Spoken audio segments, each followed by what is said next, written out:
Hey there, I am Manasa from Reverse Dream Club.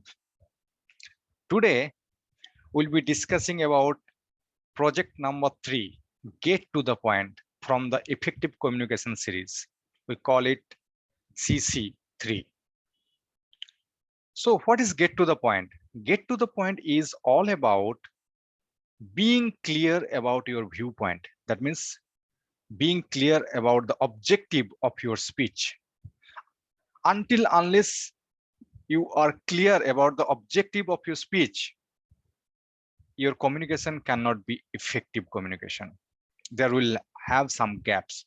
So that means before we start any communication, whether it can be at home, it can be at school, college, or in office, or anywhere in social event, the purpose of that communication must be clear to the speaker. It can be a one-to-one conversation, or it can be a one-to-many conversation, or a group conversation. So let's come to that, get to the point, that objectives. So we will always have a different types of objectives, but here I have given 4 types of general purpose or general objectives of any speech in this world. So you can consider any speech in this world, you can form either any of these or 2 or 3 of these portion. So what are those? The to inform, that means a speech can be to inform the audience, because the audience might be aware of it little bit, and you are giving more and more information about particular objects or subject or anything else. It can be to pursue the audience, like most of the sales speech or sales or marketing speeches, those are all for pursue the client. Because here what we try to do, we try to convince the audience to accept or approve our viewpoint. Unless we are able to convince the audience, we will not be able to sell our product. So primarily for all sales and marketing speeches, and somewhere here and there, always we try to pursue the audience. Third number is entertaining the audience. That means this purpose of this speech is to entertain the audience, such as like a humorous speech or stand-up comedian. Those stand-up comedian, we say it is not a speech, but it's like an entertainment purpose only. So if we have humorous speech, we call it entertainment. And finally, to inspire the audience to achieve a novel goal. Many places are great leaders, they use this to inspire the all supporters. And here it is, nothing is wrong here.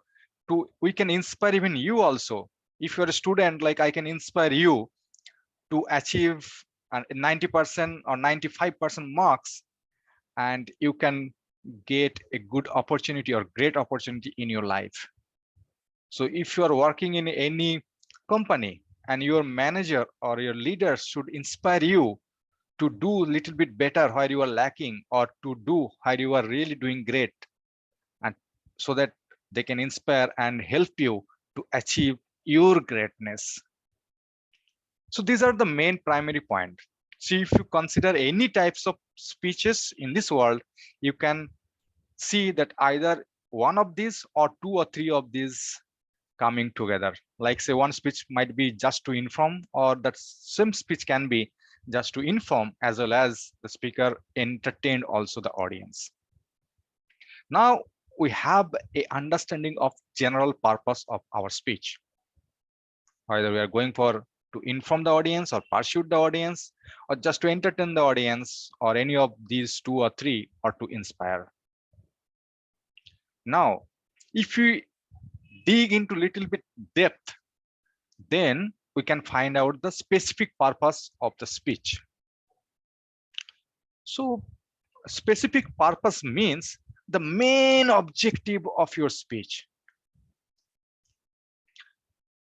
I can say, like if I say to you that find a one sentence, and in that sentence you can convey the message, what do you want to say?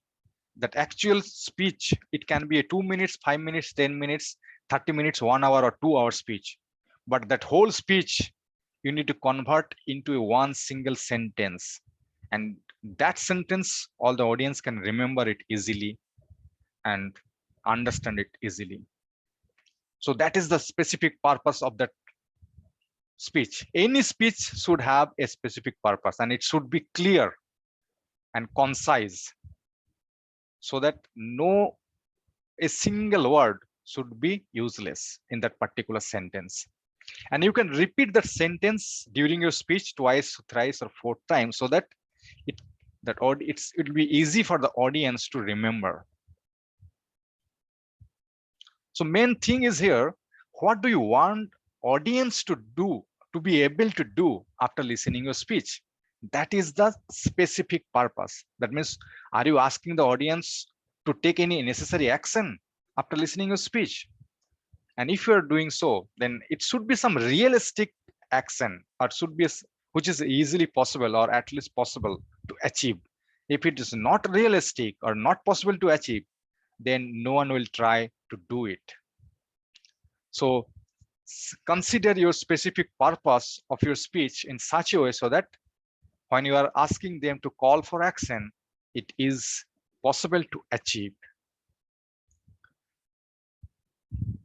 Now let's go ahead with the next one. So you have understanding about general purpose, you have understanding about specific purpose, primarily one sentence statement of your speech. We call it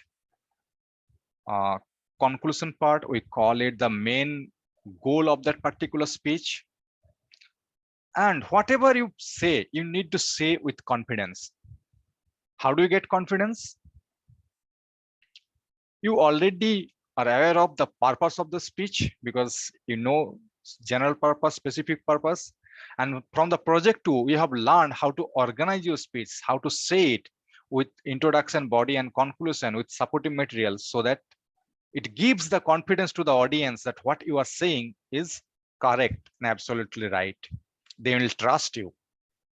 And if you practice little bit more at your home before delivering in front of audience, basically while you are going for a large set of audience, then it's always better to practice few times at home. Then you will have a good confidence, and always confidence gives the confidence to the audience also. And audience will say that whatever you have said, that is right, and you have exercised it, you have learned, and it works. And that's why you are sharing to the audience, and audience also will try to do whatever you are asking them to do. So these are the main ideas and things for the project number 3. That means understanding your objective of your speech, and that we call get to the point.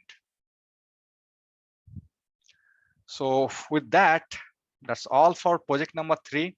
And I am sure that you will be trying to include this in any conversation, because you must be always clear about your objective of your speech.